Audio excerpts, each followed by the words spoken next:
pour attaquer cette troisième table ronde. Alors, se déclarer en faveur du nucléaire est une chose, accepter la présence d'un nouveau réacteur nucléaire proche de chez soi en est une autre. Donc c'est le sujet de cette troisième table ronde, l'acceptabilité, et plus précisément le rôle de l'information dans l'acceptabilité du nucléaire. Alors pour ça, 3 parties. Les bases, les moyens de l'information. Ensuite, une question peut-être plus difficile mais néanmoins essentielle, l'éthique de l'information. Et on terminera avec les déterminants de l'acceptabilité, autrement dit, qu'est-ce qui fait que, in fine, vous allez, ou en tant que citoyen, voter oui ou non à la présence d'un nouveau réacteur nucléaire. Et pour traiter de ces 3 parties, nous avons invité aujourd'hui 3 experts de ce sujet, dont Anne-Claire Poirier. Bonjour Anne-Claire. Vous êtes journaliste multimédia, spécialisée dans la transition énergétique. Vous avez notamment écrit pour Le Figaro, L'Écho ou pour Vers le Média qui annonce la couleur, spécialisé dans l'écologie. Jacques Lochard, bonjour. Vous êtes économiste, professeur à l'université de Nagasaki au Japon, spécialisé dans le contrôle des risques sanitaires liés à la radiation. Vous avez été directeur du CEPN, le Centre d'études sur l'évaluation de la protection dans le domaine nucléaire, pendant 27 ans. Et enfin, nous accueillons également Jean-Claude Delalonde. Vous êtes président de l'ANCLI. Alors, c'est l'Association nationale des comités et commissions locales d'information. Depuis 2004, si je ne me trompe pas. Vous êtes également au bureau du HCTISN, le Haut Comité pour la transparence et l'information sur la sécurité nucléaire. Donc, sans plus attendre, nous allons commencer avec la première partie, donc sur les canaux de l'information. Et on va commencer par une question commune, mais en commençant par vous, Anne-Claire. Comment, dans votre métier de journaliste, mettez-vous à disposition du grand public des informations sur le nucléaire ? Ça va être assez vite répondu, puisque moi, mon métier, c'est d'écrire des articles sur le sujet. J'écris des articles en visant des publications le plus diversifiées possible. Donc, ça va de la presse professionnelle à la presse très, très, très généraliste et néophyte sur les sujets. Voilà, je participe aussi à des podcasts et des émissions, mais en gros, c'est mon métier d'essayer de transmettre de base. Merci. Jacques Lochard, même question. En tant que professeur, quels moyens avez-vous pour diffuser de l'information sur le nucléaire, que ce soit à vos étudiants ou plus largement au public général ? Oui, en tant que professeur, c'est évident que je suis amené à parler du nucléaire aux étudiants, mais il s'avère aussi que je suis le président d'un centre de culture scientifique, technique et industrielle de Bourgogne, le centre technique de Bourgogne-Franche-Comté, et donc je fais de la culture scientifique via des expositions. Alors, les expositions sur le nucléaire ne sont pas nombreuses, mais ça arrive de temps en temps, donc ça c'est un moyen.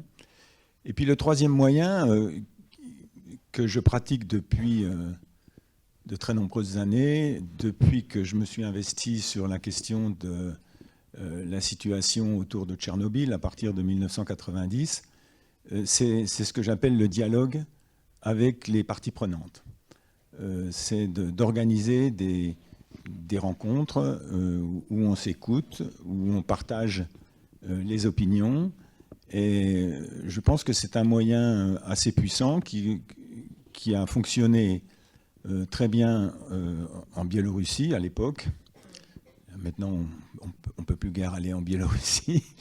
Et puis qui a fonctionné aussi à Fukushima, au Japon, et qui continue d'ailleurs à fonctionner.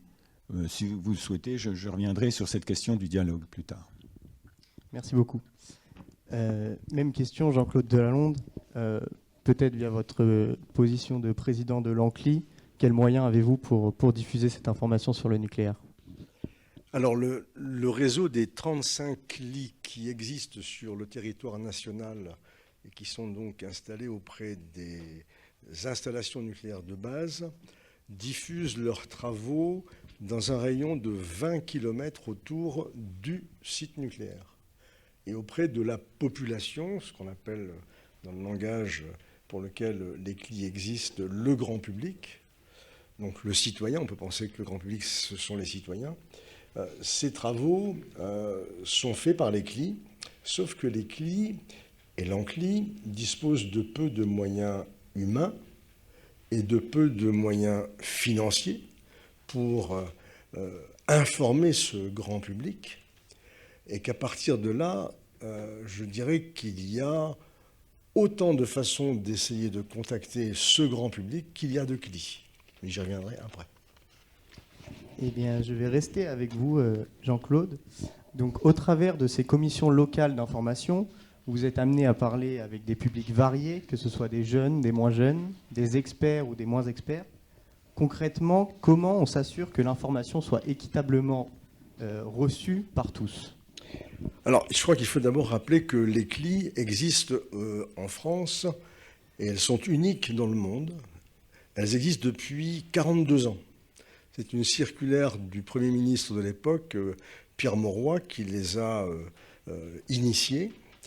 Et c'était à une époque où le nucléaire était particulièrement tabou. Où j'ai connu ça en tant qu'ancien maire, et où de nombreux acteurs du nucléaire, c'est dommage, ils ne sont plus là, sauf M. Vité,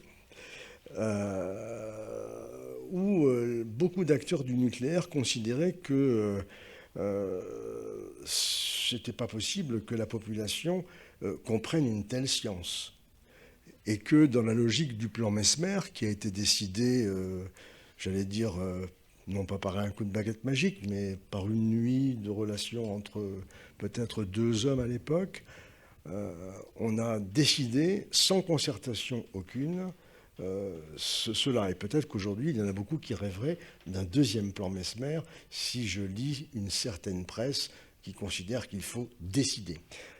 Et très rapidement, et sans tergiverser. Alors, pour répondre à votre question, les CLI, elles représentent 4 types de publics. D'abord au niveau des CLI, pour toucher le grand public.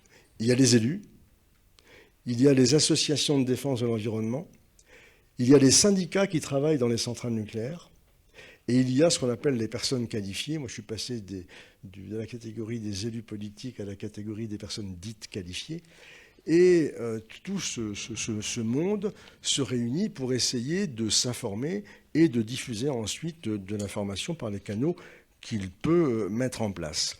Et toutes ces personnes, de façon peut-être paradoxale, quand j'entends tout à l'heure qu'il y a eu des époques où il y avait une impossibilité de parler du nucléaire parce que les Antilles étaient sur le devant de la scène, dans les CLI, depuis 40 ans, peut-être les 2 premières années où je les ai connus, mais depuis, c'est comme ça, on arrive parfaitement à cohabiter, parfaitement à discuter, parfaitement à dialoguer. C'est là où j'ai pu connaître notre ami Le Char, parce que nous avons un seul objectif entre les 8 antinucléaires, les 8 élus, les 8 associatifs et les 8 personnes qualifiées qui sont au niveau du conseil d'administration que je préside, où il y a autant de femmes que d'hommes d'ailleurs, je le précise, depuis la semaine dernière, eh bien, c'est à l'unanimité. Il n'y a pas de problème.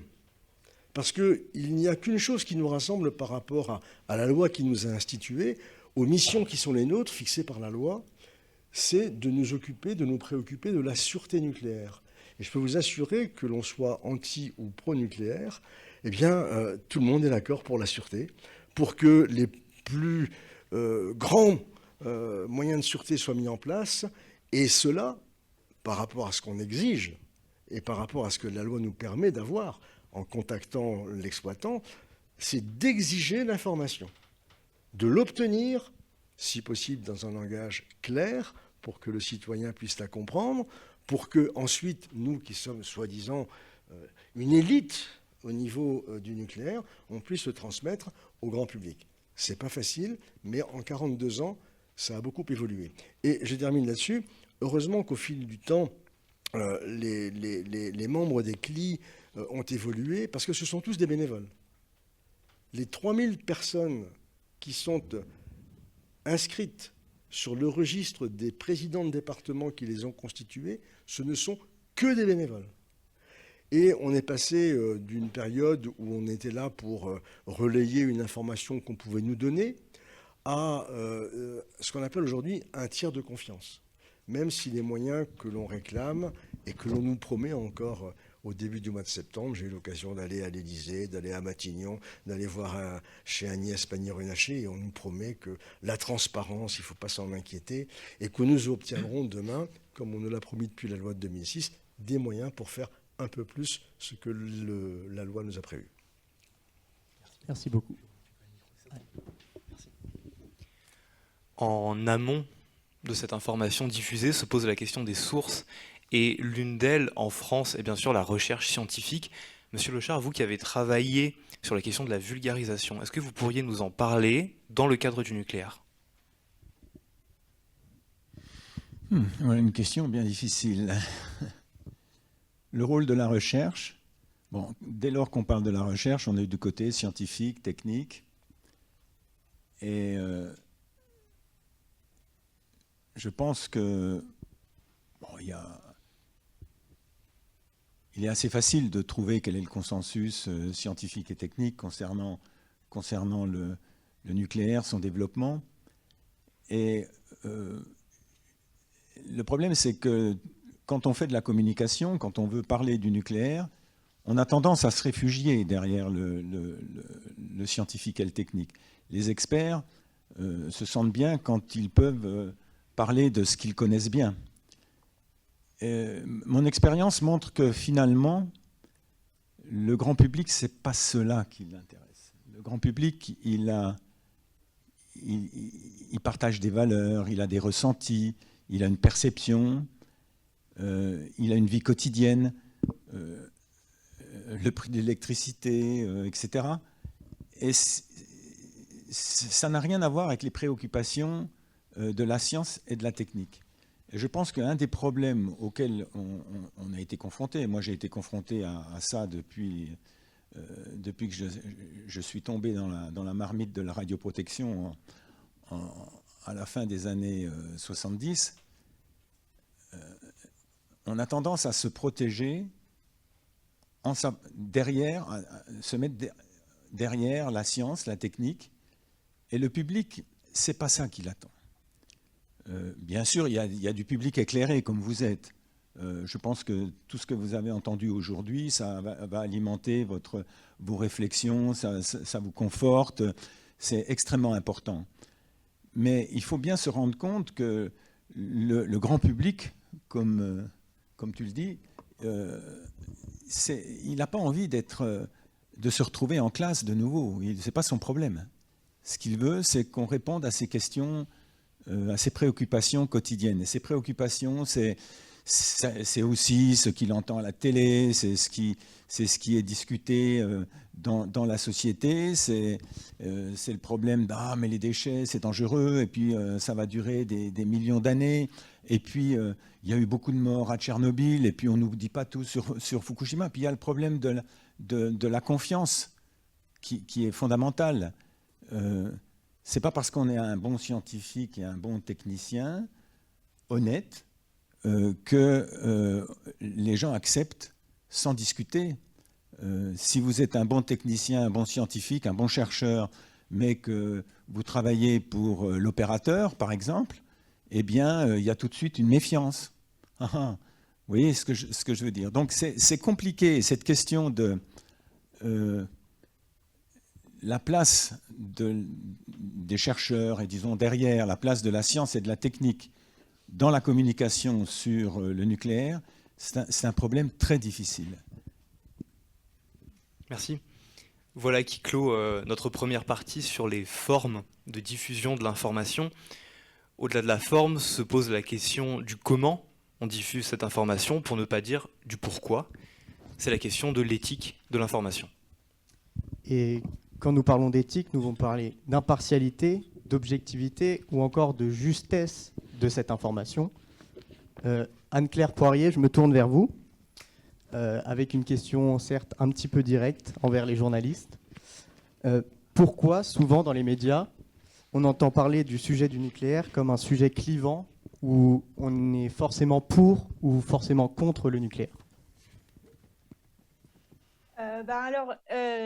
Effectivement, c'est souvent le cas, mais je pense que les médias n'ont pas forcément une responsabilité hégémonique sur ce sujet. En fait, le nucléaire, c'est un sujet qui a été encore jusqu'à très récemment extrêmement clivant. Enfin, pour le coup, ce n'est pas moi qui le dis, c'est la Commission nationale du débat public dans son rapport paru cette année, ou peut-être celle d'avant, sur 17 ans de débat public sur le nucléaire, disait que vraiment c'est un des sujets les plus clivants et les plus conflictuels qui soient, quoi. Donc je pense que la presse, elle est surtout le reflet de ces antagonismes. Et puis, comme le disait Monsieur Lochard aussi, je pense que ce que le grand public veut, c'est pas tant des connaissances techniques que en fait, c'est un débat politique qui est à mener et par définition, il est forcément pas consensuel, en tout cas pas tout de suite.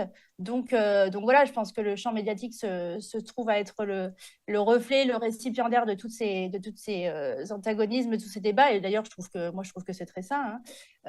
Voilà. Après, on voit bien que, par exemple, le retour en grâce dont parlait M. Bitowski tout à l'heure, on le voit aussi en ce moment dans les médias. Et je trouve que le travail, il est fait, par exemple, d'interroger effectivement les changements de pied, parfois un peu douloureux de certains acteurs du débat public au regard des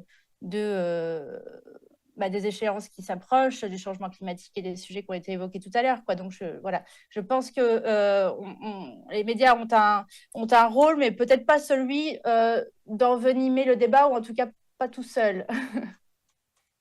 Merci beaucoup. Si vous permettez, j'aimerais rebondir avec vous sur ce qu'a dit Jacques Lochard tout à l'heure.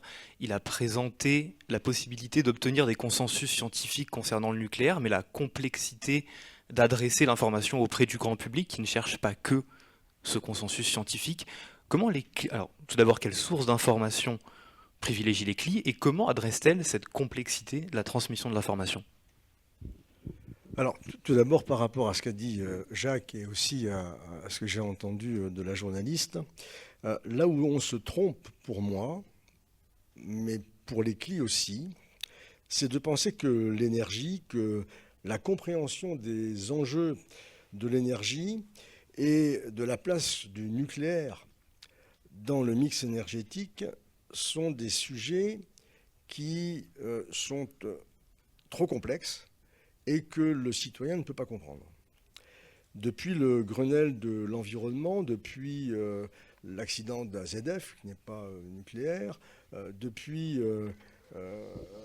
ce qui s'est passé aussi à Tchernobyl et à Fukushima, je pense que les citoyens sont de plus en plus sensibles aux choix qui impactent leur environnement, leur santé, leur territoire, leur vie au quotidien.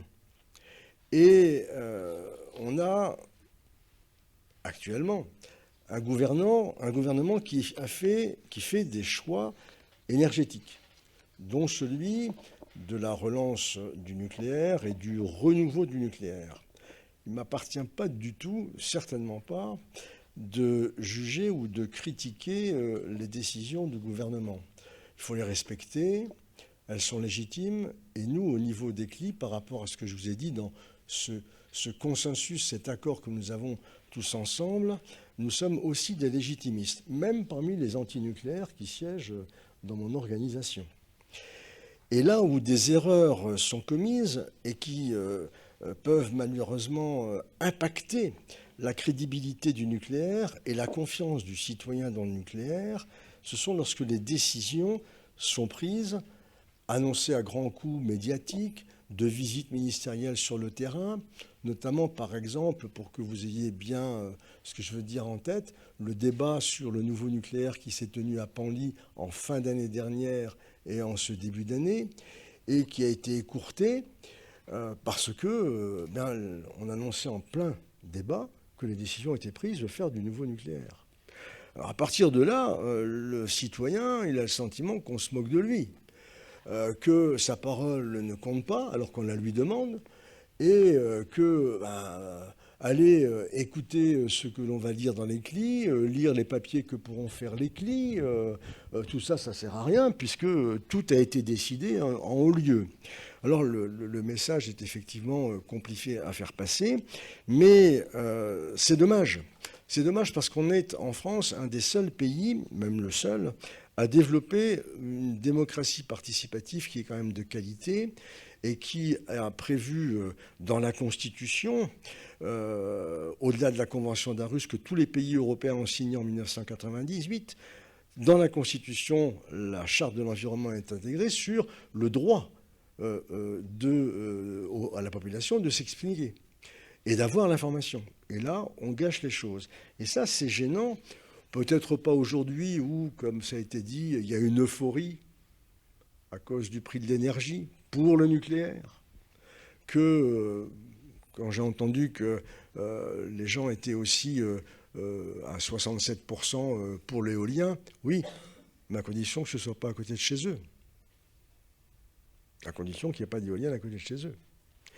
Alors, tout ça fait que le problème demeure, mais le problème, ce n'est pas dans la nature des informations qu'il faut partager avec les citoyens. C'est dans la difficulté technique d'expliquer le nucléaire aux citoyens.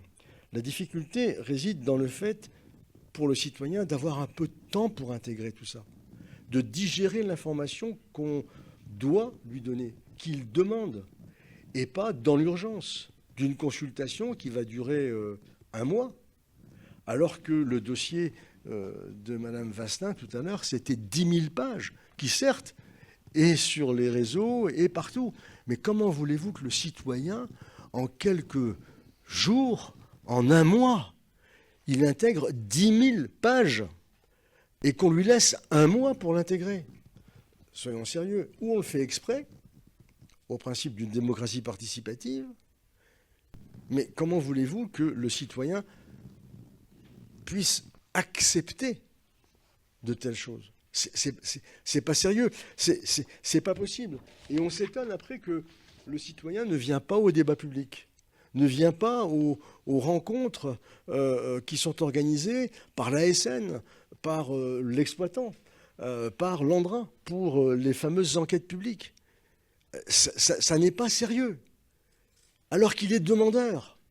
Et je le répète toujours, si demain un accident nucléaire arrivait, un petit accident nucléaire, pas forcément en France, à Zaporijjia, par exemple, en pleine période où les Français sont devenus de façon continuelle revenus vers un nucléaire qui est en état de grâce. Quelle est votre position si demain il y a un accident nucléaire à côté? Est-ce que vous serez encore vraiment d'accord pour relancer le nucléaire à tout crin, un peu, je vais exagérer, hein, un peu à la va-vite, parce qu'il faut notre indépendance énergétique? Est-ce que vous le pensez sérieusement? Moi, je ne le pense pas. Alors, tantôt, quand je dis ça, considéré par Valérie Faudon comme un anti-nucléaire, et tantôt, je suis considéré par d'autres comme un pro-nucléaire parce que je suis dans cette mouvance à laquelle j'appartiens, une partie prenante sans parti pris, où je pense qu'on ne peut pas, c'est ce que pensent les gens, hein, je suis quelqu'un de normal, je pense, on ne peut pas se passer du nucléaire. Mais peut-être qu'il faut effectivement, par rapport à tous ces problèmes climatiques, développer d'autres choses qui un jour coûteront peut-être moins cher qu'aujourd'hui, pour peut-être un jour être moins cher que le nucléaire, mais surtout pour qu'on vive bien ensemble sur une planète décarbonée et pour lesquelles on aura réussi à terminer le cycle du combustible et à faire qu'il n'y aura plus de déchets, mais vous n'aurez plus de travail. Merci beaucoup Jean-Claude pour cette intervention. Je me tourne à présent vers vous, Anne-Claire.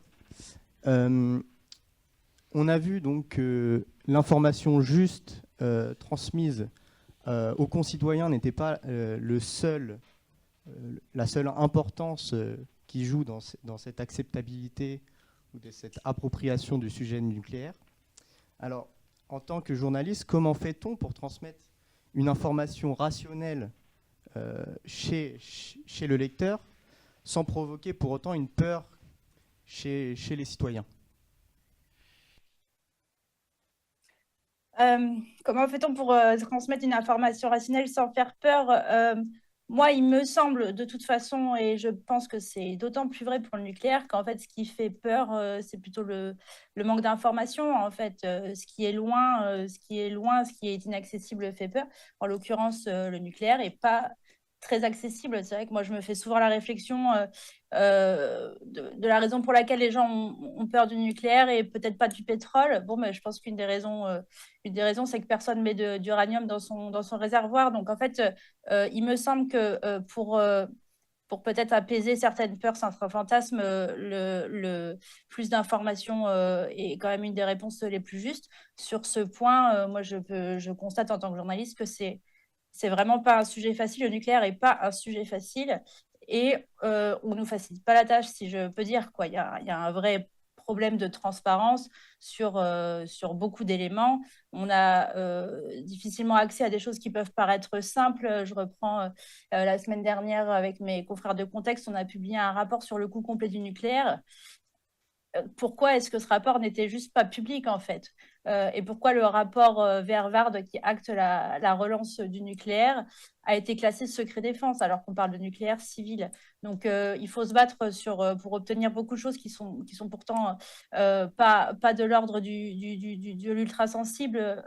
Voilà, on parle encore une fois du nucléaire civil. Et puis sur le rapport aux sources, c'est vrai qu'on peut. Enfin, moi, je trouve que c'est très difficile. On a difficilement accès à des sources qui ne sont pas ultra partisanes. C'est vrai que ça, c'est vraiment. Vous parliez du pour ou contre tout à l'heure. L'écosystème, on va dire, est quand même très clivé encore aujourd'hui des experts. Et donc, c'est difficile et c'est insatisfaisant de faire un article avec d'un côté des gens comme Bernard Accoyer qui bafoue la réalité industrielle en proposant des choses irréalisables, et puis d'autre côté, des écologistes impossibles à convaincre et à ramener sur le chemin de la raison par rapport à ce sujet-là. Donc c'est vrai que c'est insatisfaisant pour nous, journalistes, quoi. Voilà ce que je pouvais dire sur ce sujet. Oui, merci beaucoup Anne-Claire. Jacques, si vous voulez intervenir, avec plaisir. Oui, moi je pense qu'il faut... C'est bon, vous m'entendez? Oui. Il faut remettre ça un peu dans une perspective historique. Quand on parle de nucléaire, c'est d'emblée pour ou contre, c'est d'emblée anti, pro. Parce qu'en fait, il y a une histoire. Il y a une phase euphorique avec la radioactivité, avec les rayons X, avec le radium.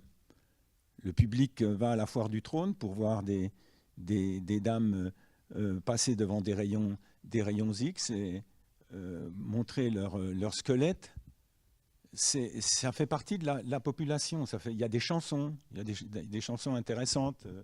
Si vous allez visiter le musée Curie, vous trouverez des choses extrêmement passionnantes. Et puis, il y a Hiroshima et Nagasaki.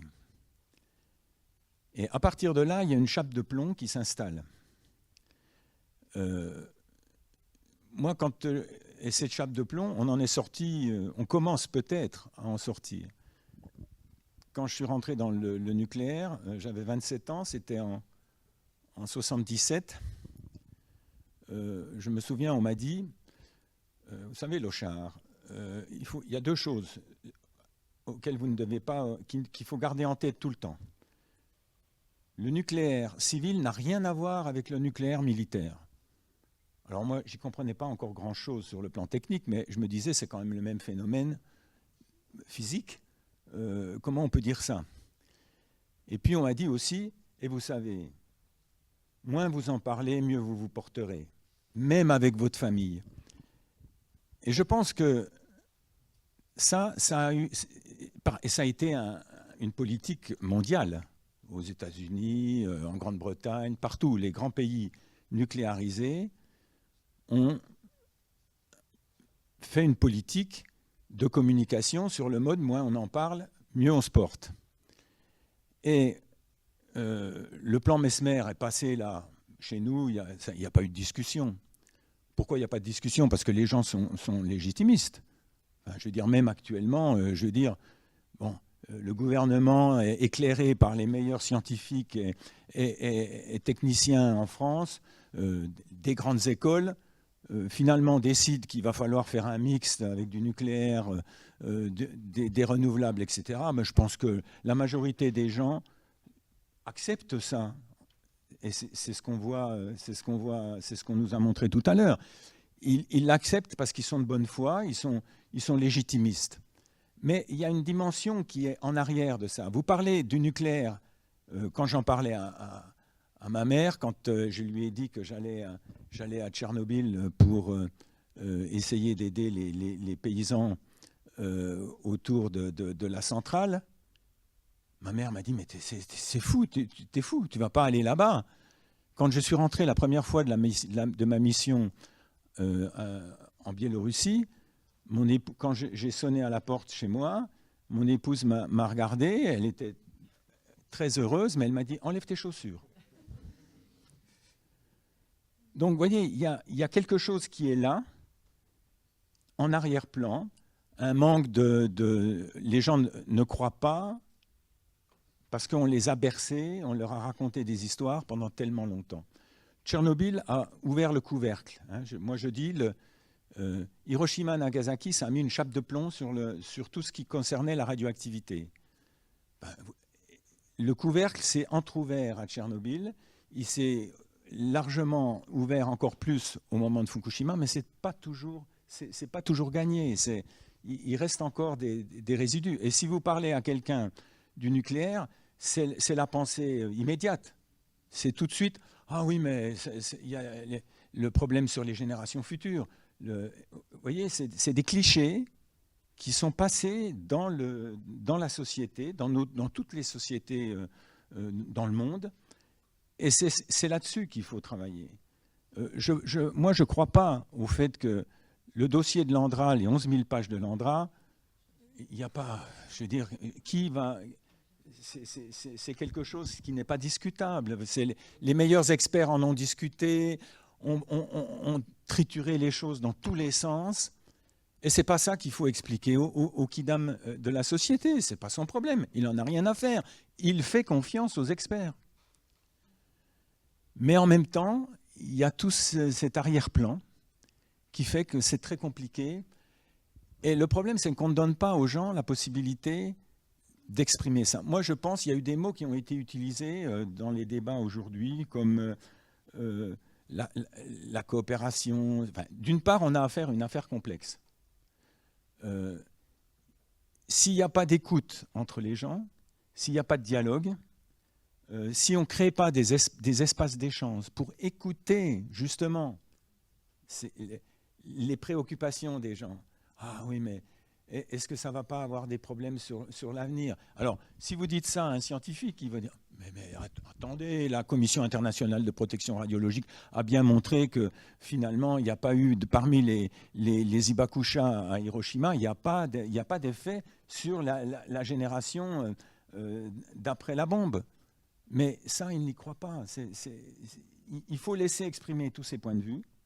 Et il y en a 36. Chacun a un point de vue sur le nucléaire, sur la radioactivité. Parce que nucléaire, c'est radioactivité. Il ne faut pas se leurrer. C'est ça le problème. Et moi, je pense qu'avec du dialogue, où on écoute tous les points de vue, où on laisse se déployer des récits. Quelqu'un a utilisé le terme de récit aujourd'hui en disant il faut construire un récit. Eh bien oui, il faut construire ce récit. Il y a une histoire qu'il faut revisiter. Les dialogues dont je parlais, que j'ai évoqués au début, on les fonde sur des témoignages, des gens qui viennent parler de leur vécu. Et ce n'est pas le problème de savoir si c'est 500 mètres, 600 mètres, si c'est tant de tonnes ou pas de tonnes. Ce n'est pas ça leur problème. Leur problème, c'est autre chose. Et il faut l'écouter, il faut l'entendre, il faut les aider à construire un récit ensemble. Il ne faut pas essayer de chercher des consensus, ce n'est pas possible, mais de trouver des compromis. Il faut que tout le monde s'entende Et puis, il faut créer progressivement une espèce de culture. Ça prend beaucoup de temps et c'est pas facile. J'ai pas de solution miracle, mais en tout cas, je pense qu'il faudrait arrêter d'être dans ce schéma manichéen pour, contre, qui ne mène à rien. Merci Jacques pour cette intervention fort intéressante. On est niveau temps, on est bon? Ok.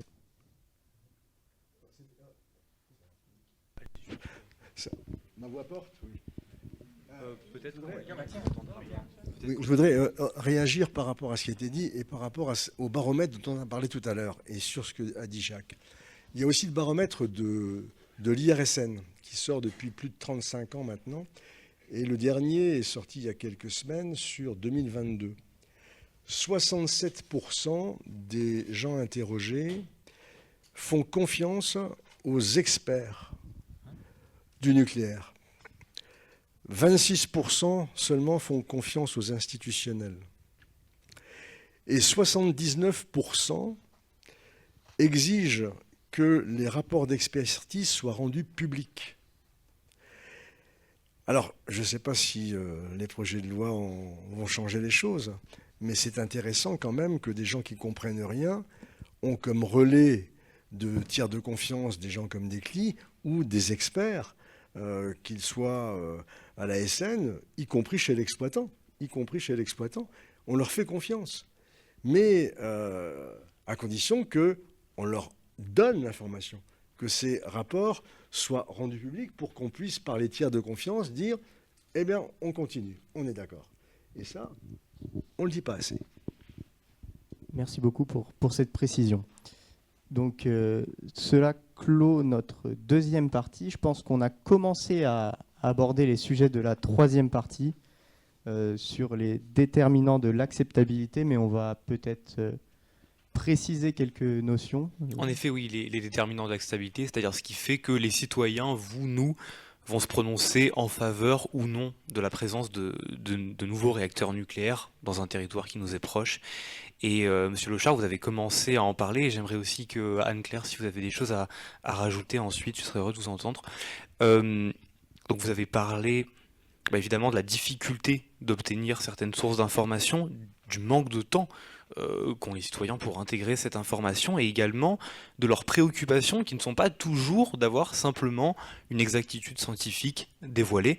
Monsieur Lochard, quelles sont finalement les préoccupations des citoyens concernant l'acceptabilité, préoccupations qu'ils auraient probablement aimé exprimer dans les dialogues que vous proposez? Je veux dire, elles sont connues. Je vais m'appuyer aussi sur le baromètre de l'IRSN. Si vous interrogez les gens sur le nucléaire, leur préoccupation en termes de risque, c'est de dire « Oh, l'accident nucléaire et puis les déchets qui viennent derrière. En dehors de ça, le reste, c'est très secondaire. Quand on demande aux gens pourquoi vous êtes contre le nucléaire, hein, pas le risque, mais pourquoi vous êtes contre le nucléaire, ils vous disent à cause des déchets. Moi, j'ai une épouse, elle est horrifiée par les déchets, alors que ça fait des décennies que je lui explique que ce n'est pas un problème. Mais, je veux dire, c'est comme ça. C'est comme ça. Parce que c'est long. Voilà. La production de déchets, hein, il y a 31% des gens qui mettent les déchets en premier, et puis l'accident vient en deuxième sur l'argument contre le nucléaire. Mais ces deux thèmes, déchets et accidents, ou accident-déchet, c'est ce qui structure la perception, j'allais dire, du nucléaire. Et derrière ça, il ne faut pas se faire d'illusions, c'est la question de la radioactivité. La confiance dans ceux qui gèrent le système, mais ce n'est pas la question de la légitimité des scientifiques qui construisent les centrales ou qui construisent les centres de stockage parce que les gens font confiance à ces experts. Mais c'est quelque chose de diffus qui tourne là autour. Je n'ai pas de solution miracle, hein, parce que voilà, ça fait depuis la fin des années 70 que je réfléchis à ça. Vous savez, quand je suis rentré dans le nucléaire, j'étais économiste avant, je ne m'occupais pas du tout de problèmes de nucléaire. un jour est arrivé, quelques mois après mon entrée dans le milieu, dans le village, comme disent les Japonais, il y avait un mariage. J'ai retrouvé un cousin que je n'avais pas vu depuis des années. Puis comme ça, le hasard de la conversation pendant le repas, il me dit « Mais tu travailles dans quoi, Jacques ?» Je lui dis « Dans la radioprotection. » Il me regarde, il me dit « Je la connais pas, cette radio-là. » Alors, non, mais je lui dis radioactivité, déchets. Et tout de suite, j'ai senti qu'il y avait une fermeture. Je n'ai pas insisté, mais voilà. Ben, ça fait depuis ce temps-là que j'essaie de comprendre. Et puis, mon expérience me montre que c'est quand même en écoutant les gens, en mettant de côté les aspects scientifiques, techniques, enfin, je veux dire, qui, à mon avis, sont bien gérés, bien connus. Il y a des côtés décisionnels, c'est sûr. Je pense que les gens sont assez... Ils prennent les décisions, ils les reçoivent et elles sont légitimes pour eux. S'ils disent « Oh, ben c'est le président de la République, il a été briefé par les meilleurs techniciens, les meilleurs scientifiques, les chercheurs. Il y a eu 36 commissions qui a discuté et tout, ça doit être bon. Mais le problème, il est pas là. Le problème, il est ailleurs. Moi, je prends l'exemple de Fukushima. On a fait 26 dialogues avec la population depuis 2011 dans la préfecture de Fukushima. Les gens ne discutent pas, c'est pas pour ou contre. Alors, au début, le premier ou le deuxième dialogue, il y a eu quelques anti-nucléaires qui sont venus puis qui ont essayé de faire le cirque. Mais ils ont été éjectés assez rapidement par la population qui leur a dit « Mais qu'est-ce que vous proposez ? Attendez, le problème, il n'est pas pour ou contre les centrales nucléaires. Il est, nous, comment on va retrouver des conditions de vie à peu près acceptables dans notre quotidien ?» Et puis, on a attaqué les sujets, comment faire avec les jeunes enfants, quid des produits alimentaires, retourner dans les territoires ou pas, les quitter ou pas. Voilà, ce genre de questions, à travers des témoignages, et progressivement, on a amené les gens on a construit une espèce de culture de la situation post-accidentelle qui permet aux gens de se repérer, qui permet aux gens aussi de comprendre pourquoi un tel, il a telle position, pourquoi un tel... Parce que, si vous voulez, si vous avez 25 ans, vous venez de vous marier, vous avez un petit enfant, vous ne vous posez pas de questions, vous partez. Si vous avez 75 ans et que vous sentez que c'est les dernières années de votre vie, vous avez envie de rester parce que vous voulez mourir là, voilà, et ben, il faut que tout ça, ça s'exprime. Et ça n'a rien à voir avec pour ou contre les centrales nucléaires au Japon. Il y a un débat qui se fait d'ailleurs au Japon depuis des années et qui va déboucher sur le fait que le Japon va reprendre un programme nucléaire parce que c'est une évidence. Enfin, je veux dire, ils n'ont pas de charbon, ils n'ont pas de pétrole. Certes, ils développent à mort le solaire, l'éolien, etc. Mais ce n'est pas avec ça qu'ils vont faire tourner l'industrie japonaise. Donc, ben voilà, ça s'impose et tout le monde... Je crois que ça va faire comme en France, tout le monde va suivre. Il y a pas... Mais ça n'empêchera pas que quand vous parlerez du nucléaire, je veux dire, les gens sont terrorisés. Et puis, ils ont un passé aussi. Hein. Je veux dire, combien de personnes j'ai entendu à Fukushima me dire, vous savez, au moment de l'accident, moi, je pensais que j'allais mourir dans les quelques jours qui suivent. Parce que c'était comme ça que ça s'était passé à Hiroshima et que pour les personnes qui ne connaissent rien du tout, eh bien, voilà, c'est des images qui envahissent l'esprit et qui empêchent de penser. Et il faut amener les gens à pouvoir exprimer tout ça, l'écouter. Il faut que les experts entendent et apportent des petits compléments. Mais le problème, ce n'est pas d'expliquer. La science et la technique, c'est d'aider les gens à leur dire « Ah ben, sur ces problèmes-là, on peut peut-être vous aider ». Si vous voulez bien, Monsieur Lochard, on va revenir sur ces questions de des dialogues à Fukushima spécifiquement, si on a le temps à la fin.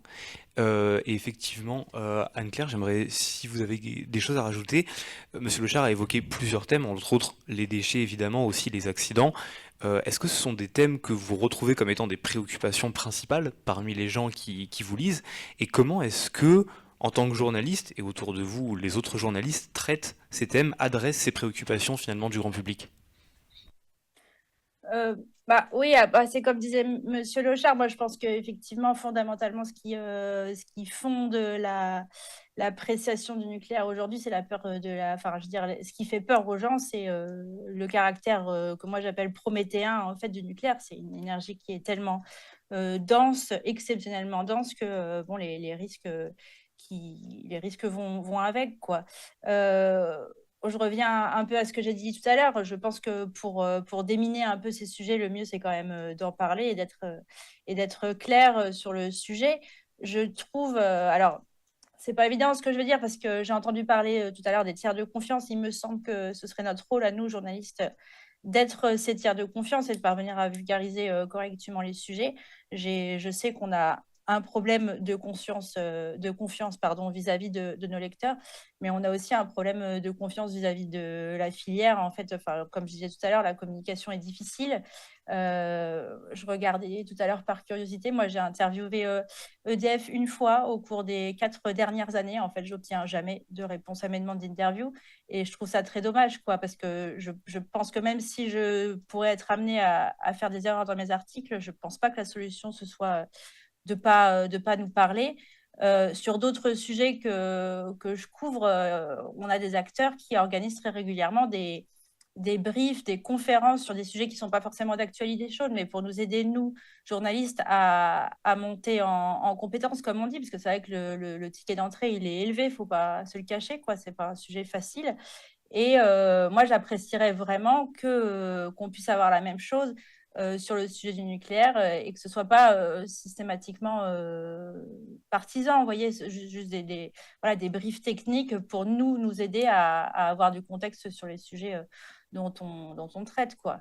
Et puis, pour revenir à ce qu'on disait tout à l'heure sur les déterminants de l'acceptabilité, moi, je pense quand même qu'il y a quelque chose de plus en plus anachronique avec la façon qu'on a de prendre des décisions dans le nucléaire, qui passe quand même de moins en moins bien, quoi. C'est vrai qu'à l'époque du plan Mesmer, bon, le débat public, la notion n'existait même pas, mais je pense qu'aujourd'hui, ça devient quand même difficile à encaisser d'avoir systématiquement des décisions qui sont prises avant même que, enfin, en fait, finalement, le débat, il est lancé. Si débat il y a lieu, il est lancé après, quoi. Et ça, je pense quand même que l'opinion publique, elle change quand même ces derniers temps. Il y a une vraie volonté de prendre part à la transition énergétique.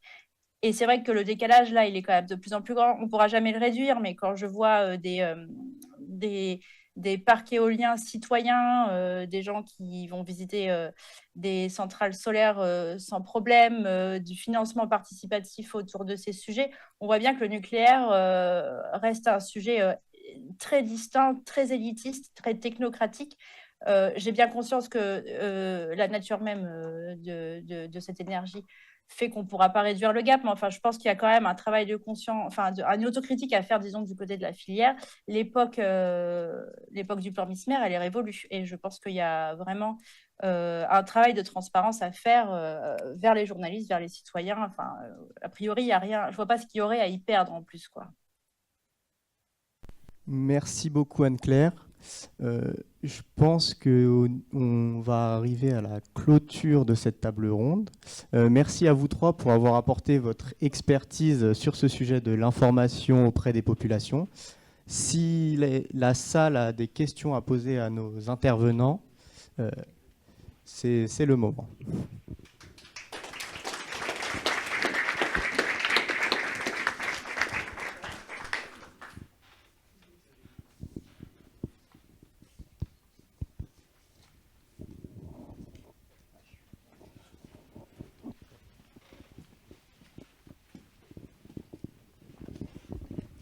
Alors, c'est pas une question, enfin, c'est une question un peu générale, mais qui concerne pas forcément même le nucléaire, mais quand on fait de la pédagogie Et quand on veut informer le public, comment on ne tombe pas dans l'infantilisation? L'infantilisation.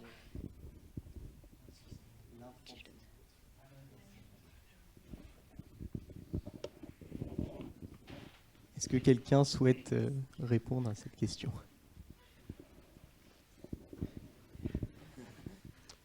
Anne-Claire. Anne-Claire. Moi, il me semble que c'est à partir du moment où on fait de la pédagogie qu'on ne tombe pas dans l'infantilisation, hein. L'infantilisation du grand public, moi, je trouve qu'elle se situe au moment où on se dit qu'en fait, il n'est pas en mesure d'avoir un avis critique et donc, en fait, on s'abstient de même lui expliquer la chose, quoi. Moi, je pense que l'infantilisation, elle est plutôt dans l'absence de communication que dans la pédagogie, hein. Moi, je pense qu'à partir du moment où vous utilisez le terme d'acceptabilité, il faut accepter le nucléaire, il faut accepter. C'est un terme que moi, je ne comprends pas, et en particulier dans le nucléaire, parce que qu'est-ce qu'on cherche, nous tous? Quand je dis nous tous, ce sont les exploitants, le Haut Comité à la transparence, l'autorité de sûreté, les CLI, l'ANCLI, l'IRSN. C'est d'essayer de faire que la population, le citoyen lambda, c'est pas qu'il accepte le projet, c'est qu'il adhère à une idée. C'est d'essayer de le convaincre que le nucléaire, c'est pas mauvais pour lui, à condition qu'on prenne des précautions, qu'on traite bien les déchets, que c'est pas une bombe atomique, que c'est pas Nagasaki, que c'est pas Hiroshima. C'est pas infantiliser le public que de leur expliquer ça, pour qu'il adhère à un projet. Mais à partir du moment où les médias, je m'excuse pour Anne-Claire, mais surtout les médias des ministères, la communication des institutionnels, voire même des exploitants, utilisent le mot d'acceptabilité. Je rappelle, j'avais noté, c'est quoi le terme acceptabilité dans le Larousse? C'est le caractère de quelque chose qui est plus ou moins tolérable. Est-ce que ça veut dire qu'il faut accepter le nucléaire parce que c'est intolérable? Adhérer à un projet. Le terme d'adhérer dans le Larousse, c'est une forme d'approbation, de ralliement à une idée. Essayons de rallier la population par des explications à cette idée, même si le risque zéro n'existe pas.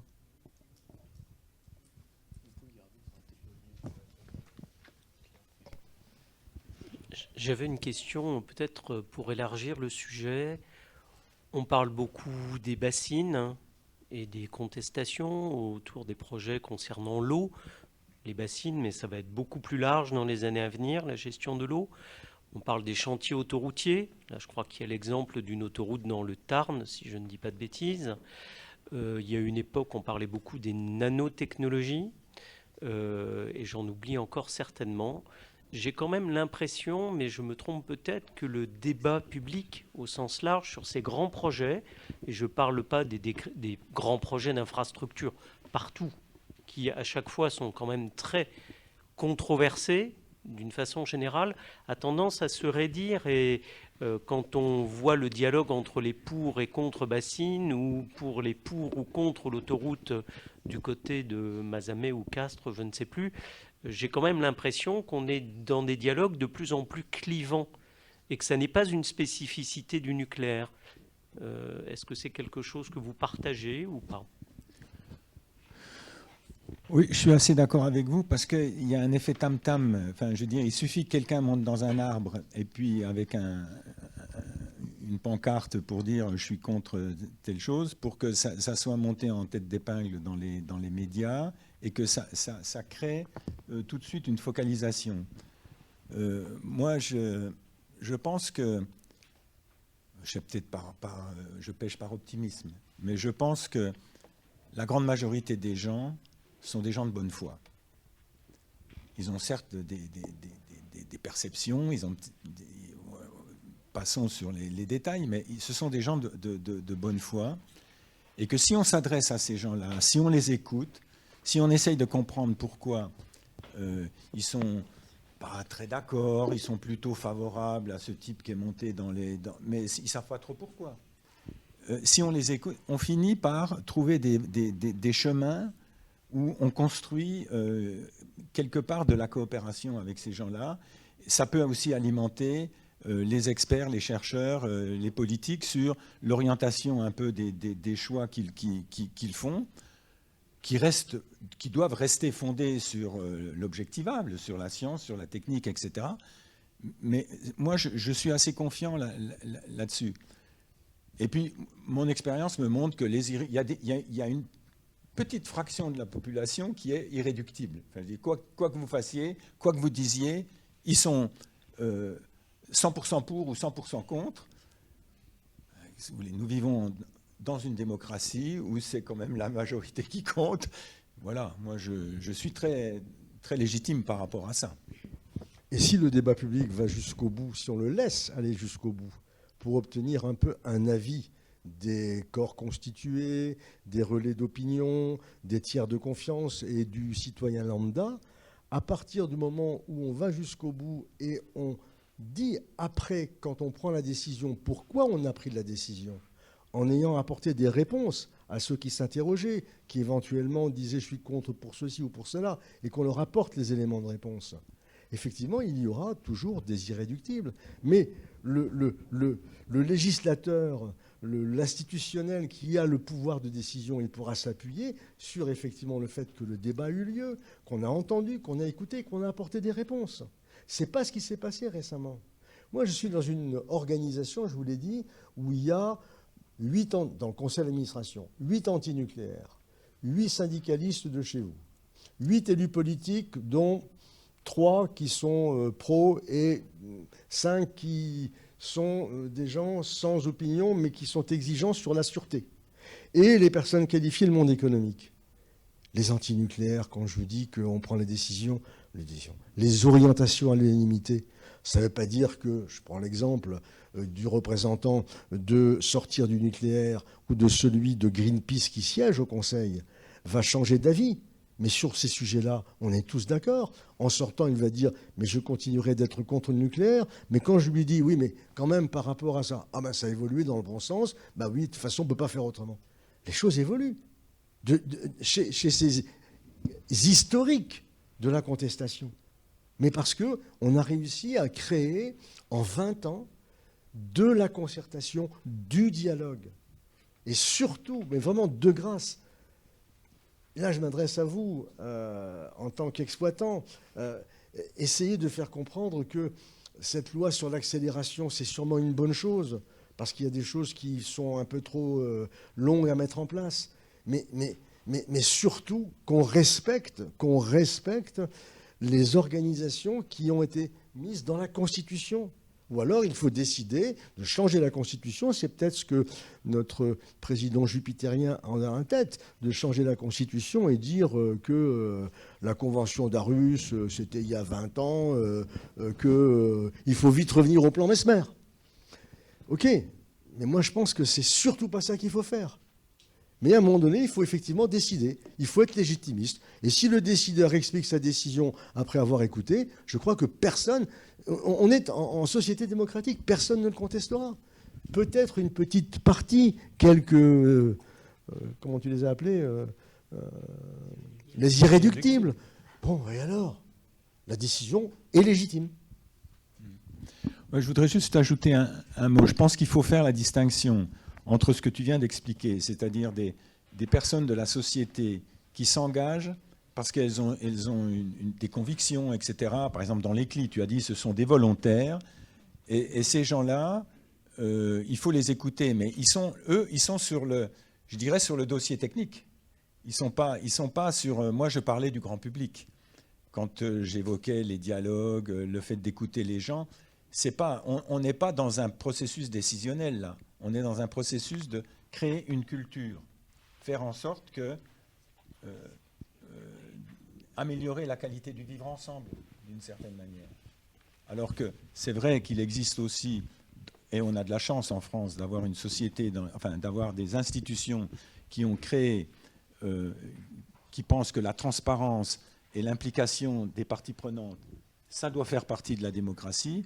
Et ça, c'est un autre débat. Je pense que les gens dans les CLI, ils lisent les rapports, ils essayent de comprendre, et s'ils voient quelque chose qui leur semble pas très catholique, si j'ose dire, eh bien, ils ne se gênent pas pour le dire et pour interroger les exploitants, l'ASN ou quoi que ce soit, de manière, moi je crois, tout à fait sincère.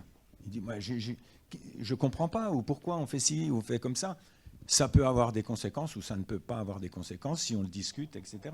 Mais je pense qu'il faut faire la distinction entre ce débat qui instruit les décisions, les parties prenantes, et puis le grand public.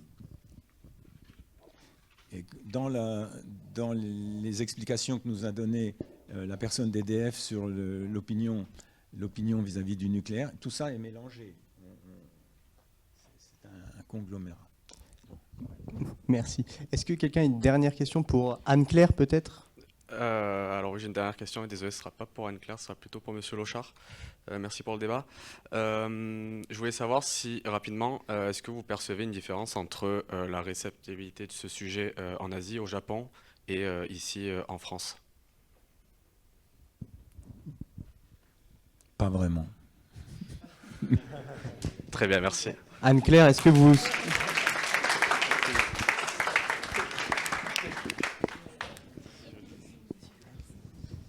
Anne-Claire, vous voulez ajouter quelque chose en mot de fin, peut-être ? Non, enfin, si quand même. J'ai un peu tiqué quand même tout à l'heure sur monsieur Delalonde qui est légitimiste. Je pense quand même qu'à un moment donné, il y a quand même les réalités scientifiques qui doivent être absolument pas laissées de côté. Je fais référence en l'occurrence au consensus scientifique très très clair sur le changement climatique. Forcément, le débat se radicalise en ce moment pour la simple et bonne raison que le politique n'est pas à la hauteur. Voilà. Et je pense que c'est une bonne chose qui se radicalise. Je voudrais juste ajouter un mot. Je pense qu'il faut faire la distinction entre consensus et compromis. Eh bien, on terminera sur ce mot de la fin. Merci beaucoup à nous trois intervenants. Merci.